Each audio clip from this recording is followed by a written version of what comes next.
Namaste yogis, welcome back to Yoga Postures Fundamentals with Sevi. In this tutorial, I'm so excited to show you my 3 favorite transitions into Wild Thing.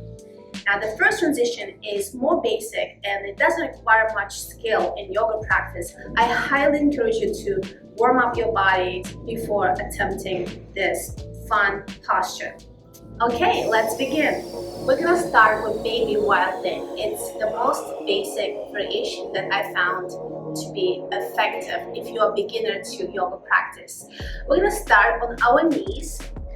Press left palm into the ground, stacking your shoulder above your wrist. Be sure to keep your weight on your fingertips as well as on the heel of your palm.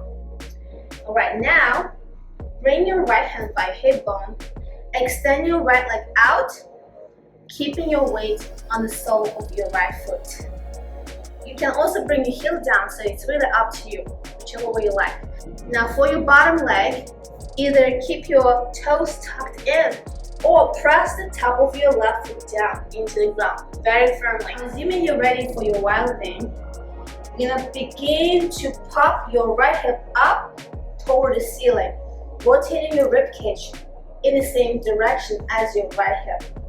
Turning out, and here, very important to tweak around with your bottom leg. And for my bottom hand, I like to come onto my fingertips. This way, I have more length in my torso to rotate my hip out. So see for yourself, experiment what works best for your body on your fingertips or on the heel of your palm. Now, assuming you found your best foundation variation, meaning your bottom palm and your leg. Now we're gonna work on our side that is extending upwards. Okay, and then keep your right hand by hip bone. Begin to roll both hips out, pointing toward the ceiling as much as possible. Right, now pop your chest up, look up, adjust your top arm, either by bringing your fingertips behind your right ear and pointing your right elbow up toward the ceiling, or extend your right arm up. Be sure to keep your shoulder bone in the socket so there's no pulling up. Ready? Relax around your shoulder and engaged in your chest. Keep lifting your chest up and have a big smile. Just like you came up, slowly release by coming down with your buttocks on top of your heels. Now the second variation is side plank. To balance it out, you're gonna come onto your other side of your body. So press your right palm down. Start by scanning your body from the bottom up. So you're gonna keep your shoulder bone stacked above your wrist. Bring your weight to your fingertips, the knuckles, and the heel of your palm. Alright, you're gonna extend your one leg and the other leg coming to side plank. Bring your left hand by hip bone. Keep one straight line from your armpit down to your heel. I'm gonna turn around this way so you can see. Alright. Slowly come into straight line with your torso. Keep your left hand by left hip. Okay, make sure to create very stable, balanced, and aligned side plank before moving to Wild Thing. On your next exhale, press the sole of your left foot into the ground to pop your hip up toward the ceiling. Lift your chest and point your elbow up toward the ceiling. Wild Thing. You can also experiment with your arm variations. Extend your left arm up, or grab your left heel with your left hand if you are more advanced in your back bend practice. There's so many variations. Get creative and wild. This is Wild Thing. Alright, just like you came up, slowly bring your sitting bones to the ground and take a little rest. Lastly, the third transition into Wild Thing is starting in Chakrasana or whip pose. For most practitioners, I'm hearing Chakrasana into Wild Thing is the hardest variation. However, to me it feels about the same as the side plank.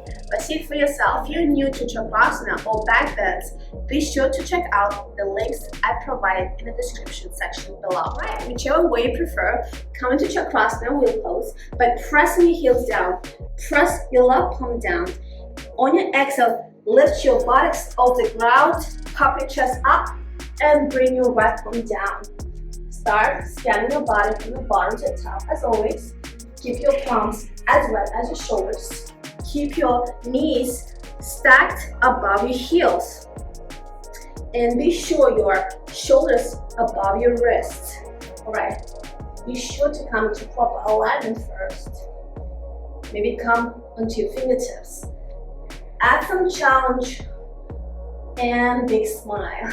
Assuming you are ready for your wild thing, first rotate your left palm out at a degree that feels comfortable for your shoulder rotation. Now, bring your weight onto your left palm. Just like in side plank, you're balancing on one side of your body. Keep everything strong and in alignment. Now, next, bring your right hand by your hip bone.